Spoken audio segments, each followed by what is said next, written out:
აჭარის ტურიზმის დეპარტამენტის 50 თანამშრომელი დაკავებული თანამდებობიდან გათავისუფლდა და გადაწყვეტილება აჭარის მთავრობამ მიიღო. მიზეზად არაკოორდინირებული მუშაობა სახელდება. უახლოეს მომავალში ვაკანტურ ადგილებზე კონკურსი გამოცხადება და ტურიზმის დეპარტამენტი პროფესიონალი კადრებით დაკომპლექტდება. ტურიზმის დეპარტამენტის უკვე ყოფილი თავმჯდომარის მოვალეობას მისი მოადგილე ვაჟა დიასამიძე ასრულებს. ეხლა ძალიან აქტიური ფაზაში შედის 2011 წლის სეზონი და მოგესწრებათ არის განახლება საჭირო და აუცილებელი.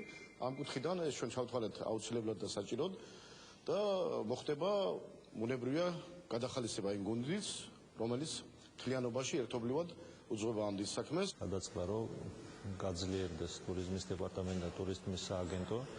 ამიტომ ყველა თანამშრომელმა თავისი ინიციატივით დაწერა განცხადება და უახლოეს მომავალში მოხდება შეიქმნება კომისია, რომელიც შეარჩევს მათ შორის უკვე ყოფილი თანამშრომლებისგანაც და სხვა მსურველებისგანაც ახალ კოლექტივს.